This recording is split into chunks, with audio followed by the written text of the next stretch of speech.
Asking for It, a Novel Approach. Episode 25. Chapter 101. A Deathbed Time Story. It is a gorgeous late spring morning. Sunshine filters through the fledgling foliage on Jim's Streetheart's oaks. It spangles the flagstones outside his dining room's garden doors. Jim's smiles over his steamy, milky tea. The countryside will be even more resplendent. He should rouse his sleeping Bentley and make a foray that way, perhaps toward the vineyards of Niagara. He can picture one particularly lovely cleft in the escarpment there, just outside Jordan's Station. A serpentine gravel drive sweeps up into dense mixed forest. There are great gray limestone outcroppings, tinged here and there pink and orange with lichens carpeted vivid green by moss. The vision holds Jim's wrapped in contemplation for some minutes before he can rouse himself. He sips once more from his cooling tea and climbs the broad stairs to his bedroom on the second floor.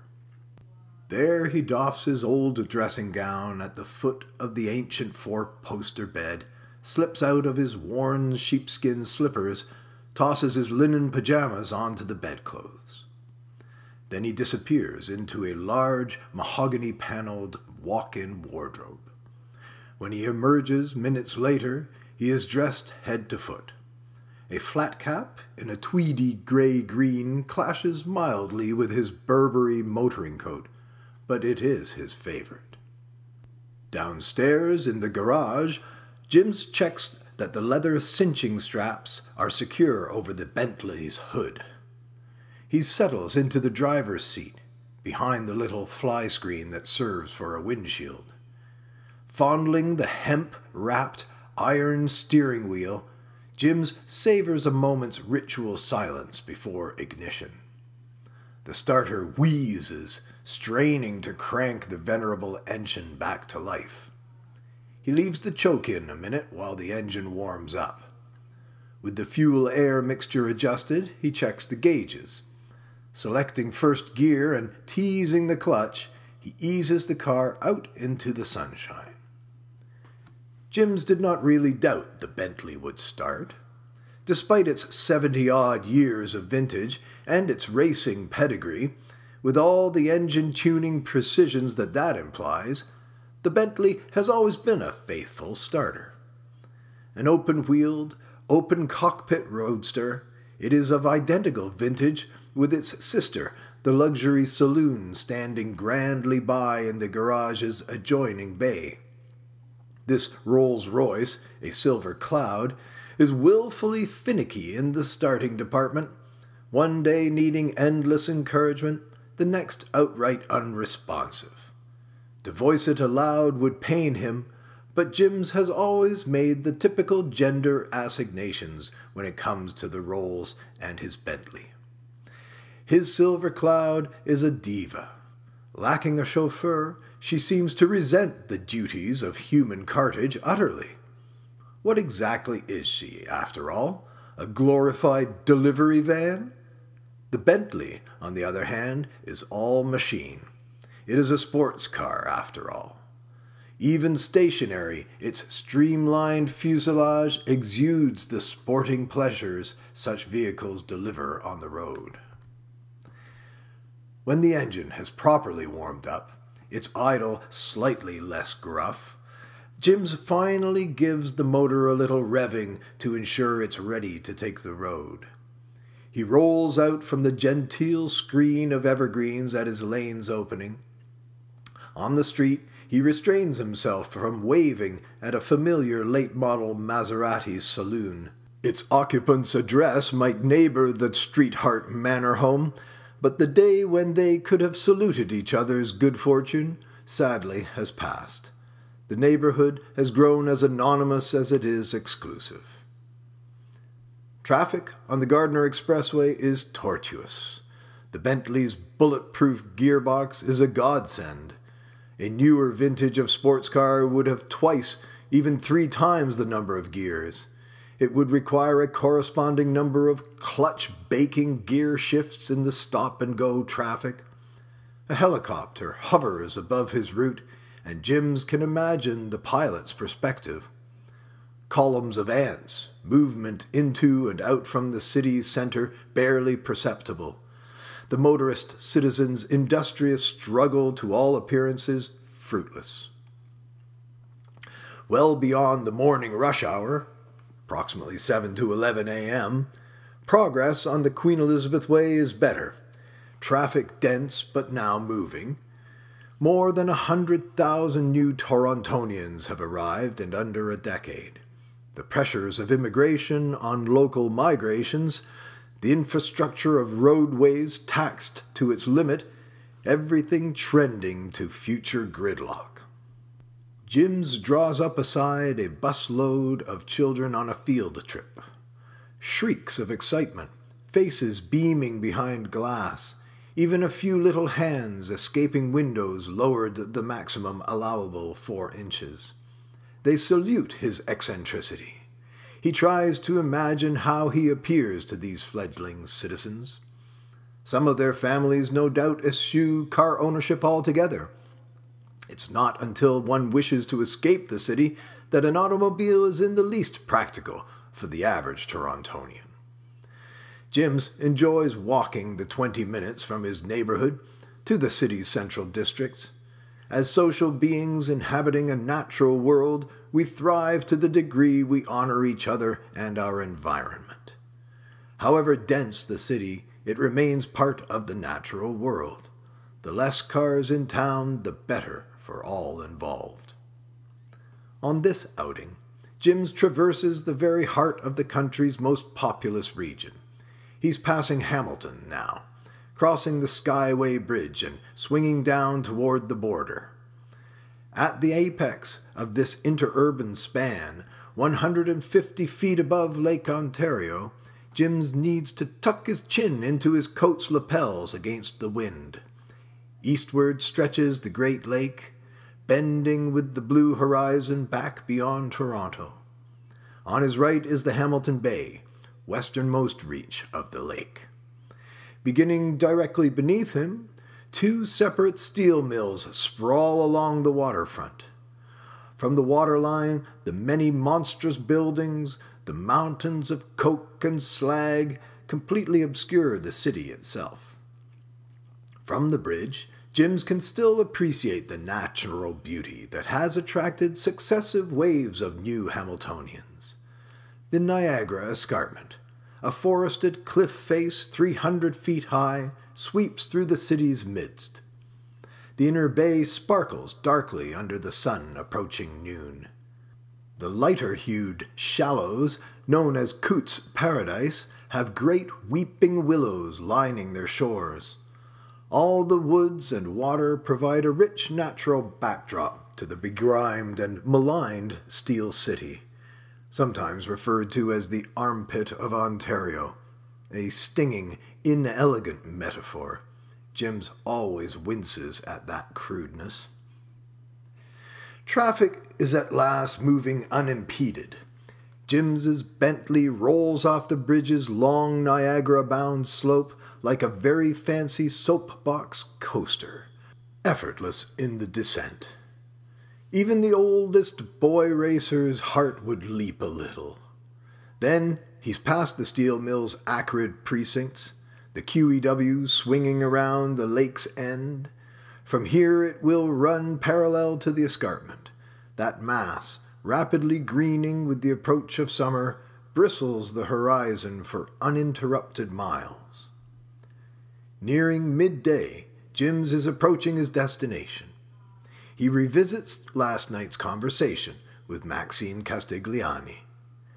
Troubled by it, he'd been unable to sleep until the wee hours. How to reconcile her generally enlightened attitude with the suddenly revealed vitriol? A new surge in the flow of terrorist news items had set her off. Jims generally views these regrettable events as to some degree, the West's earned misfortunes, and the sensational news coverage as, to a great degree, state-sponsored propaganda. Obviously, the frequent bombs blowing innocents to bits are horrific. On the other hand, one needs to face these tragedies in their context. Greedy Occidental meddlings in the Levant have long provoked local conflagrations. Provocations and reactions alike are spreading. The dispossessed can hardly be expected to wax philosophical in their plight. No one enjoys losing when the playing field is uneven. Where it comes to news of retaliations, Jims tends to wax philosophical himself. As an Englishman, he is all too familiar with the complaints against an ex-colonial power. Maxine's diatribe that night has affected his perspective somewhat. He cannot deny it.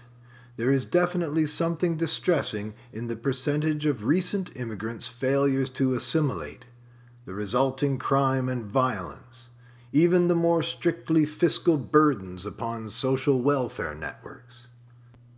The Castiglianis emigrated to Hamilton's gritty North End when Maxine was still a toddler. The Italian and Portuguese immigrants landing there were as industriously disposed to city building as they were to tilling their hard-earned little garden plots. Their vine-laden pergolas and plump red Roma tomatoes, the profusion with which they grew in the shadow of the steel mills, these were signals of their success. For many, their hard work and privations were richly rewarded. Within a generation, the hard-working new Canadians' children were becoming administrators, young professionals, and business owners. In their talk, Jims had floated the idea of recalculate, to succor the needy new wave of refugees arriving in Canada. Maxine had immediately railed against these new immigrants' flagrant abuses of the social support systems. Worse, she took umbrage with their claims to refugee status at all. Felt injustice so often manifests in prejudice. He'd gotten her to accept that there were plenty of born citizens gaming the same social supports from sheer lassitude, but this had hardly salved her evident vexation.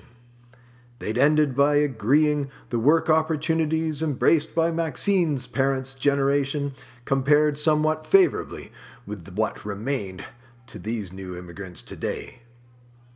Rampant outsourcing of manufacturing and a generally troubled economy were perhaps at the crux of things. Despite the many rational points she'd raised, Jims remained troubled by Maxine's rant. The issue being fraught with class distinctions, in the end he had deferred to her. Maxine's roots were unimpeachably deep in the world of earned prosperity. Jims is coasting onto the off-ramp for Jordan Station when another school bus passes him, continuing on toward Niagara Falls.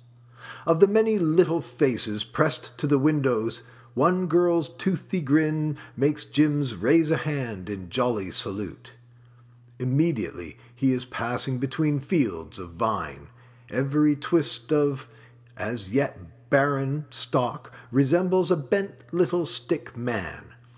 Their knotted heads are all bowed, arms draped wide on the supporting wire in cruciform repose. Passing the endless rows, Jims feels a pervasive, if non-specific, sadness. Something is provoking this response to the fields around him. Maxine's take on the Western society's grappling with immigration, perhaps? He sees again the excited little faces in the windows of the 2 school buses he's encountered on the highway. It hadn't struck him on either occasion, but of all those faces, the little girl he'd saluted on leaving the highway had been the only obvious Occidental. Variously African, Asian, or Arab, in his mind's eye the little faces seemed now to stare expectantly, waiting for him to say it. It being their foreignness. Jim's struggles with the impression. It's not political correctness that preoccupies him. He does inhabit possibly the planet's most politically correct metropolis, but set that aside.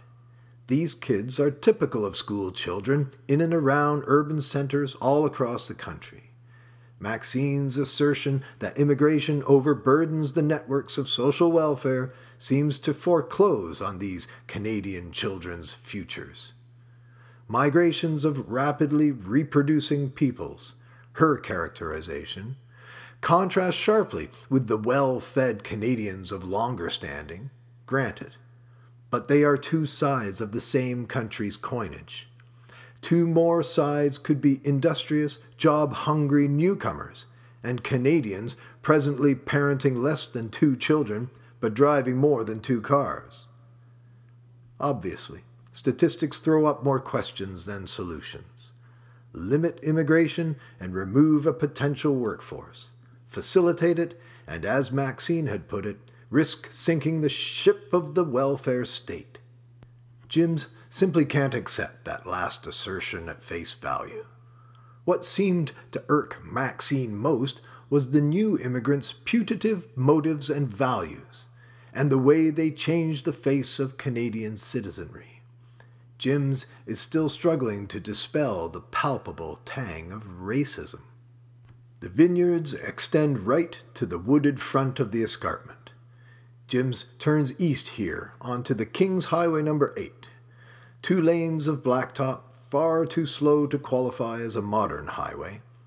The road immediately dips and twists into the little valley of Jordan Station. The Bentley gives a satisfied snort as Jims knocks the gearbox back into second. His cheeks are warming with the reduced speed and still air. Here at the foot of the escarpment, he pulls off the road up a discreet lane that quickly climbs a 50-foot shoulder up into dense mixed-growth forest. Coarse gravel crunches loudly as the Bentley idles along between the cedars, spruce and pines, the maples, beech, walnut and oak. Presently, the woods open to reveal yet more vine. The drive skirts an upward-sloping wedge of dark chocolate soil, strung over with more of the little bent stickmen. From the summit of this cultivated slope juts a modernist shard of dark slate and damp-looking cedar. 2-story tall, oblique triangles of smoked glass flank the angel-bricked entrance doors.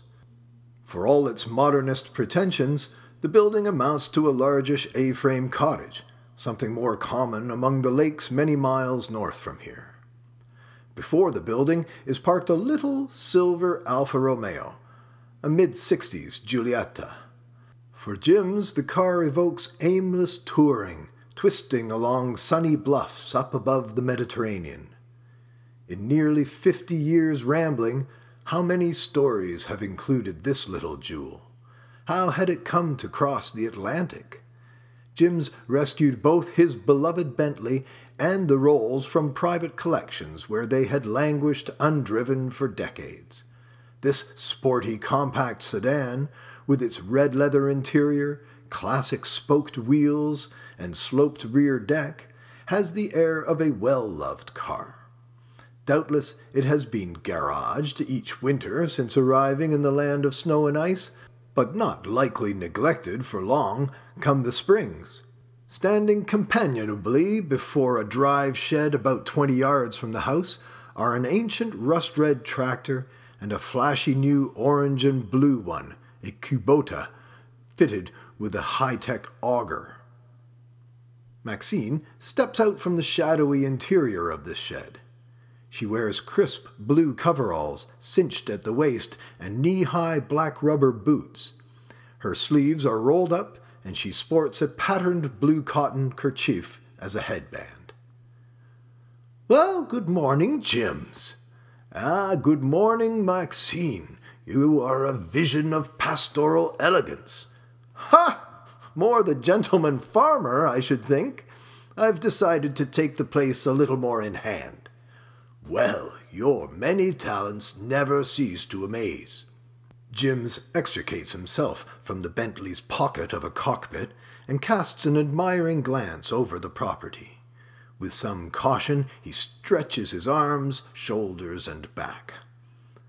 "I apologize for the intrusion, Maxine. Coming unannounced, no less. Quite out of character, Jims, but not unpleasantly so. I suspect you just want to see where I bury the bodies. You were a tad bloody-minded by the end of our talk last night." Graceful, even in tall rubber boots, Maxine crosses the gravel drive to join him. After inspecting her hand for grime, she takes him solicitously by one elbow, and they move off toward the vineyard together. Jims turns his sheepish expression up to her. "I know I'm an anachronism, Maxine. An eccentric, sometimes juvenile one at that." He indicates his beloved Bentley and motoring attire by way of illustration.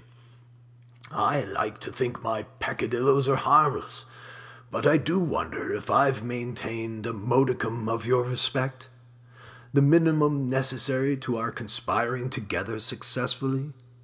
Enough, maybe, to carry our plans into the future." Maxine places her free hand lightly upon the shoulder above the elbow she's already cupped.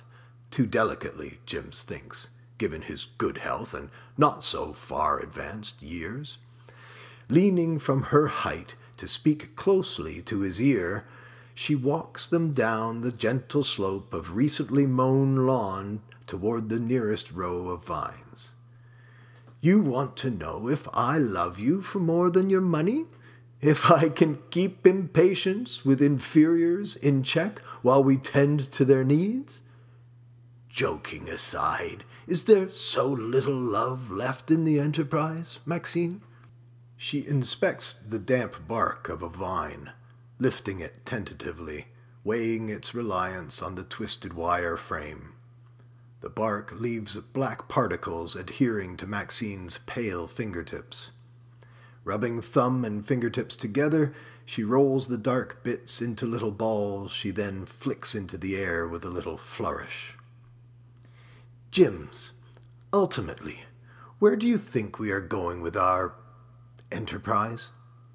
The idealism of your society was very touching, and not misguided as it regarded women's many neglected strengths. But I've always blanched at the handouts, and now this latest largesse. Philanthropy in service of our newly arrived, least fortunate, the impoverished, dispossessed. It is rather speculative, Jims. I've kept all 16 microloans operations going. Over there, they still make sense. But that's the best I can do. Anything less and we'd arouse suspicion." "Suspicion? Why should we arouse suspicion?"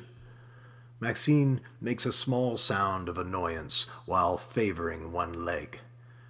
"Hold me up, could you, Jims? I've something in my boot." Balancing on one foot, she grips his shoulder more firmly for support. With her free hand, Maxine removes and inverts the boot. A pebble rattles down the boot's long, hollow cuff before falling into the grass. She pauses to regard him at close range before slipping the boot back on. "Thank you. Just another of life's little irritants." At this casual remark, Jims feels himself blush. "Not to worry. Suspicion, Jims, will only arise in the more business-minded of our own board members. It will not spell the end." They fall silent a while, making their way back up toward the house. The little terrace behind her A-frame boasts a garden vista of primeval forest. Emerged from the soil over tens of thousands of years, monumental slabs of the escarpment's gnarled limestone are visible among the trees. Between the house and the woods is a delightful toy pond replete with lily pads and a cluster of floating yellow blossoms. They enjoy flutes of chilled Prosecco, the specialty of her neighbors' stores. toward which Maxine contributes her own modest production each year. It's a gracious reception, given his spontaneous arrival. Maxine explains the optics that concern her, the business perspective of Jim's proposed move into refugee community support. For all his concern over Maxine's ire of the night before, Jims cannot bring himself to pursue things any further. They gambol from topic to topic for well over an hour, she tippling from the remainder of their bottle, he regretfully declining, but delighting in the alternative of her excellent, freshly drawn well water. All too soon he is retaking the long road home alone, sighing inwardly as he claps on his cap and rebuttons his motoring coat. The Bentley starts up gamely, and Maxine leans in to give him a peck on the cheek before waving him off again down the drive. Chapter 102. Mina Weingarten is stretched out on her favorite artist's bed. The many Gothic trappings of the room include a hairless cat eternally arching its back on the mantel of a false fireplace. Her favorite artist is threatening her. "You take one more call and I'm going to etch you, inkless, out of pure spite." A bloody and painful mess with nothing cool to show for it. Jersey is such a sweetheart. A farm kid, runt of the litter, the way she'd put it. Mina felt an immediate affinity when they'd met. Not that she had any siblings of her own. What they shared was some smallness of frame and grandeur of goals. Jersey was no older than Mina when she'd packed up her guns and moved to L.A. The guns were all homemade. She'd created them from equal parts obsession and farmer's ingenuity. The same ingenuity identified by NASA in its heyday. The conspicuous number of young farmers among successful candidate astronauts.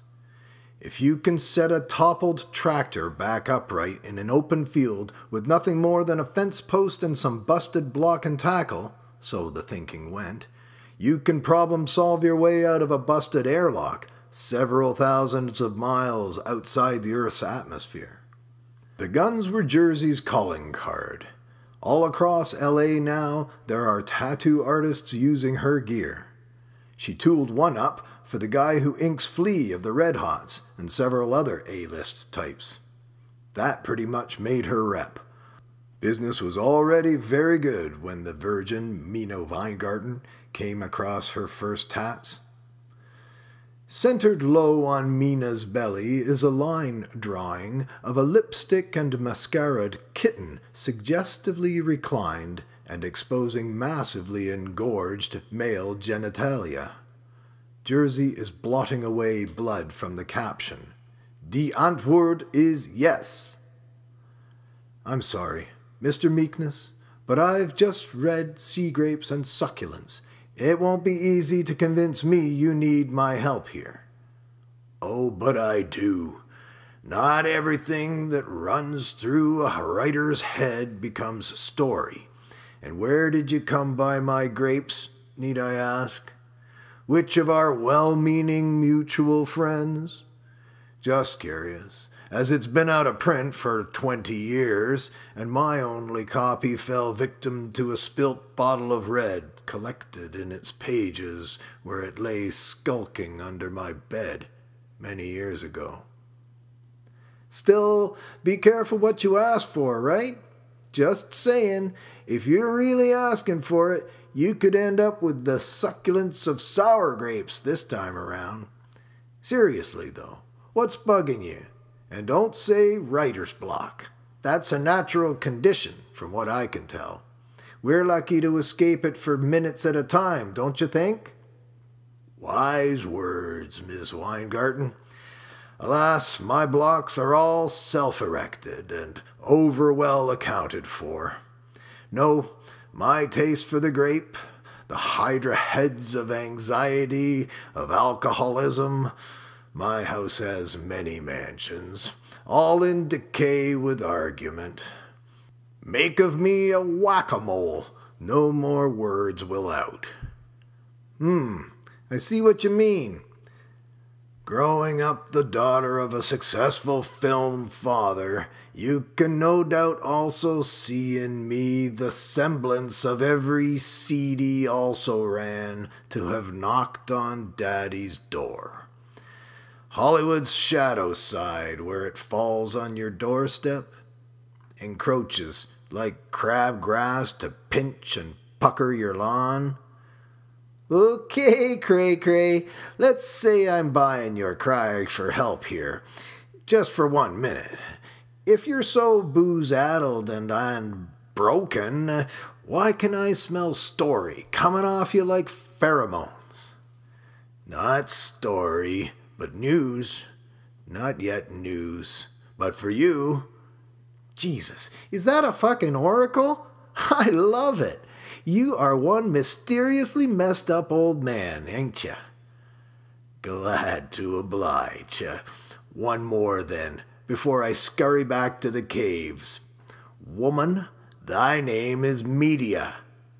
I'll say no more, but that the edge has disappeared. Merely over himself, possibly. Or over the edge in your bad, not good way. And all just as his friends have climbed into bed. Subplot. Don't ask. Call it writer's intuition. Now fly, my little chickadee, while the presses are hot.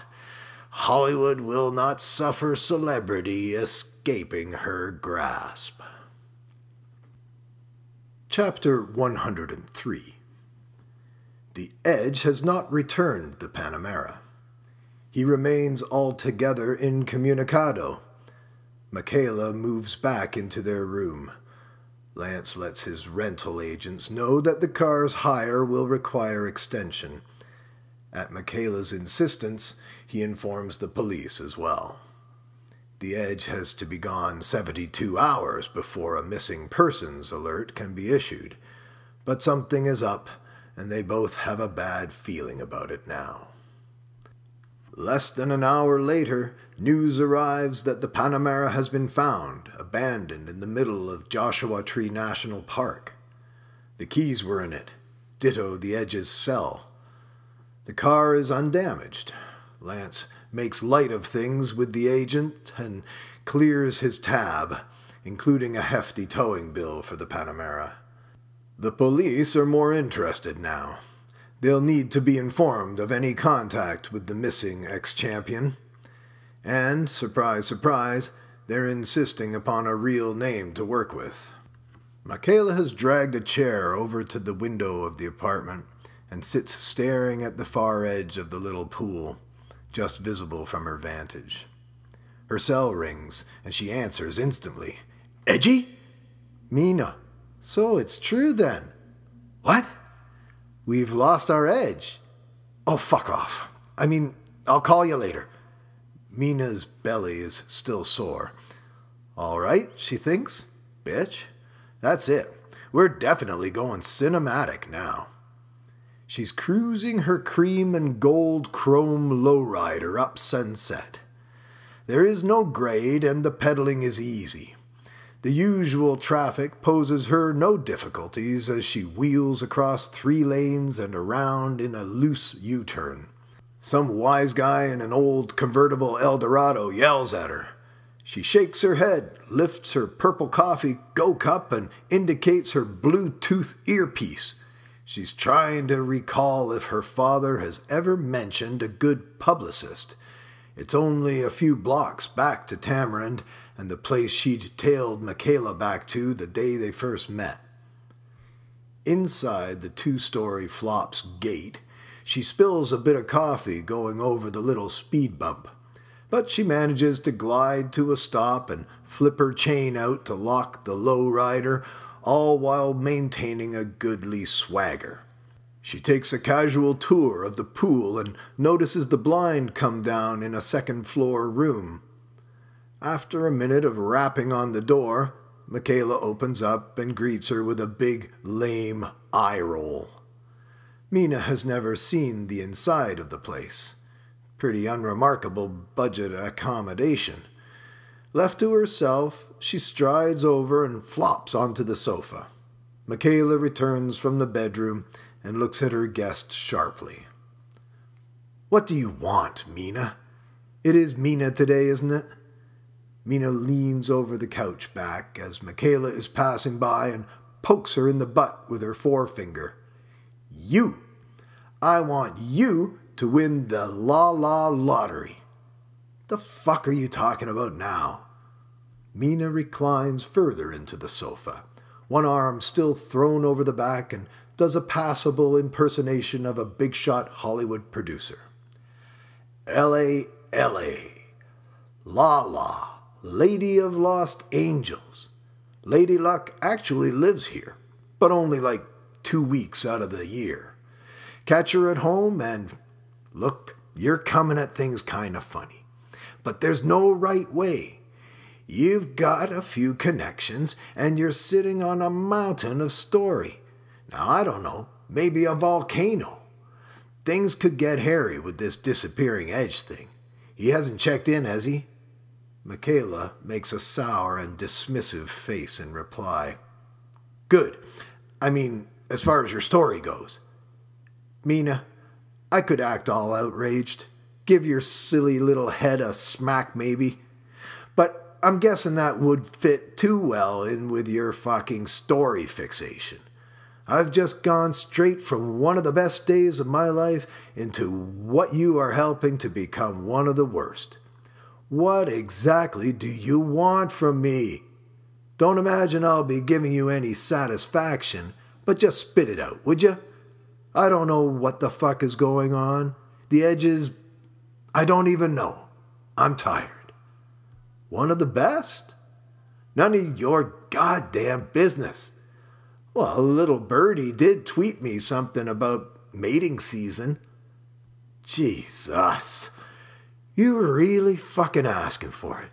You want it all, don't you? Hollywood handler, the bratty little sister. Now you want to be my girlfriend too?" There is a light, rapid knock at the door. For a moment, Michaela goes on staring balefully at Mina.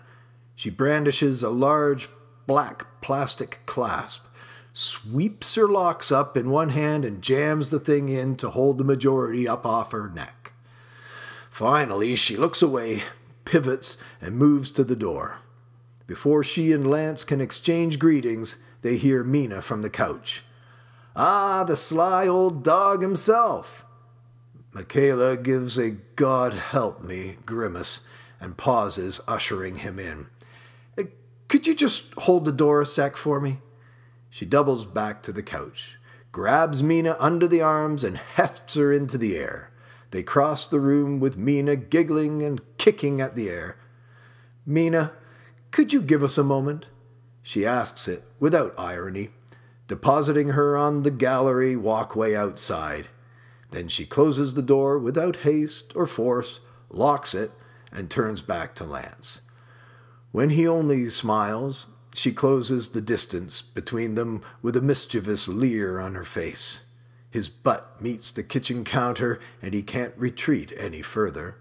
Michaela leans in to hold him in place, gripping his rib cage with both hands. She buries her face in his throat. She can feel his Adam's apple vibrate on the bridge of her nose when he asks, "Do you think this is a good idea?"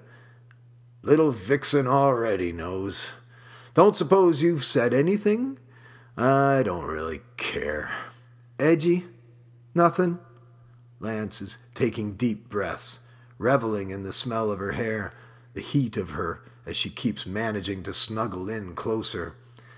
"Nothing, no." "Hey, you don't think he's doubled back to Fort Pierce, do you?" "Doubt it. Didn't leave much of anything but his old car back there. I don't know. I mean, I love that guy, but he's been a worse communicator than you. All the time I've known him, I mean, he never once talked about the future. He could be out pursuing a lifelong dream of starting a hedge fund for all I know. What about you, mister? Where you got all your assets invested?" She's put a little grind into their snuggle, Lance is going equal parts putty and excited puppy when he catches himself and asserts a little restraint. He gets her to look up at him. What? He can only stare back down into those eyes. Yeah, that's what I thought. She straightens to her full height, maneuvers him around the corner and into the bedroom. Mina Weingarten gave them about 30 seconds, all the while contemplating launching what she thinks of now as the Florida virus. She moves off and back down the stairs to the courtyard. Leaning nonchalantly on her low-rider cycle, she taps Michaela's number into her cell, then looks back up to the room's door and shuttered front window. She assumes Michaela will not answer, but lets it ring just to bug her. She listens to the very standard, semi-cutesy answering message. Meh, I can't believe you still use voicemail. Check your text, you big bully. Bye.